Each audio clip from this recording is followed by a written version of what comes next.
दोस्तों, आलस्य को मनुष्य का सबसे बड़ा शत्रु माना जाता है। एक आलसी इंसान जीवन में कभी सफलता प्राप्त नहीं कर सकता। यह कहानी आलस्य की बुरी आदत को हटाने और आपको स्वाधीन बनाने के लिए है। कृपया इसे पूरा देखें दोस्तों। एक समय की बात है। एक गांव में एक किसान रहता था। एक बार जब उसने अपने खेत में फसल उगाई, तब एक गौरैया ने उसके खेत के बीचों बीच फसल में घोंसला बना दिया और उसने 2 अंडे भी दे दिए। बहुत जल्द उन अंडों से गौरैया के बच्चे बाहर आ गए और अपने मां के साथ खुशी खुशी रहने लगे। गौरैया खाने की तलाश में रोज जंगल में जाती थी। एक दिन जब वह जंगल से वापस आई तो उसने देखा कि उसके बच्चे डरे हुए हैं। उसने पूछा, क्या हुआ बच्चों, तुम डरे हुए क्यों हो? बच्चों ने कहा, मां, आज खेत में किसान आया था और उसने कहा कि कल वह अपने बेटे को फसल काटने के लिए भेजेगा। मां, हम क्या करेंगे? अभी तो हमने उड़ना भी नहीं सीखा है। बच्चों की बात सुन मां गौरैया ने कहा, डरो मत बच्चों, कल कोई फसल काटने के लिए नहीं आएगा। अगले दिन वही हुआ जो गौरैया ने कहा था। कोई वहां फसल काटने के लिए नहीं आया। बहुत दिन ऐसे गुजर गए, पर कोई फसल काटने नहीं आया।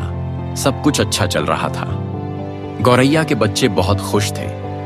एक दिन फिर जब गौरैया जंगल से वापस आई, तब उसके बच्चे फिर से डरे हुए थे।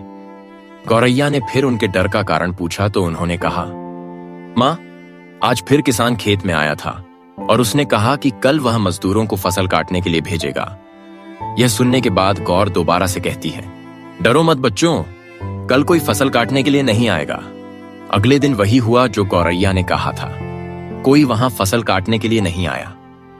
एक दिन फिर जब गौरैया जंगल से वापस आई, तब उसके बच्चों ने कहा, मां, आज किसान फिर खेत में आया था। वह फिर फसल काटने की बात कर रहा था, पर हमें पता है कि कोई फसल काटने के लिए नहीं आने वाला है। मां कौर ने कहा, पूरा वाक्य बताओ। तब बच्चों ने कहा, मां, आज फिर किसान खेत में आया था और उसने कहा कि मैंने दूसरों पर निर्भर रहकर बहुत समय बर्बाद कर लिया। अब मैं कल खुद आकर फसल काटूं। यह सुनकर मां गौरैया डर गई और कहा, बच्चों, अब हमें यह स्थान जल्द से जल्द छोड़ना होगा और किसी अन्य स्थान पर अपना घोंसला बनाना होगा, क्योंकि कल किसान फसल काटने के लिए जरूर आएगा। बच्चों ने कहा, मां, पर किसान ने ऐसा कई बार कहा है, पर प्रत्येक बार कोई भी फसल काटने के लिए नहीं आया है। आप इतने सुनिश्चित कैसे हो कि कल किसान फसल काटने के लिए जरूर आएगा? मां गौरैया ने कहा, पहली बार किसान फसल कटाई के लिए अपने बेटे पर निर्भर था। दूसरी बार किसान फसल कटाई के लिए मजदूरों पर निर्भर था। और जब आप अपने कामों के दूसरों पर निर्भर करते हो तो आपका काम कभी पूरा नहीं होता है। पर तीसरी बार उसने खुद फसल काटने का निर्णय लिया है, तो कल वह जरूर आएगा। उस समय तक बच्चे उड़ने के लायक हो गए थे। वह वहां से उड़ गए और किसी दूसरी जगह पर अपना घोंसला बना लिया। अगले दिन किसान खेत में आया और फसल की कटाई करना शुरू कर दिया। दोस्तों, जो इंसान हमेशा दूसरों पर निर्भर करता है, उसका काम कभी पूरा नहीं होता। वास्तव में वह आलसी इंसान है। ऐसा इंसान समाज में तिरस्कृत ही होता है।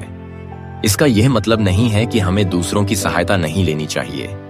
दूसरों से सहायता लेने में कोई बुराई नहीं है, पर दूसरों पर निर्भर हो जाना यह गलत है।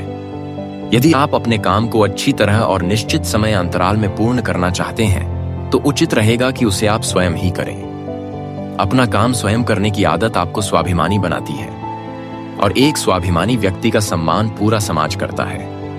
आपको सकारात्मक बनाए रखने की मेरी इस कोशिश को लाइक करें और जीवन ज्ञान मोटिवेशन को सब्सक्राइब करें। धन्यवाद। और अपनी शक्ति को पहचानने के लिए पावर विद इन यू के साथ इस यात्रा को जारी रखें। अगर आपको यह वीडियो पसंद आई हो तो लाइक करें, चैनल को सब्सक्राइब करें और अपने दोस्तों के साथ शेयर करना न भूलें। अगली बार फिर मिलेंगे एक और दिलचस्प विषय के साथ। धन्यवाद।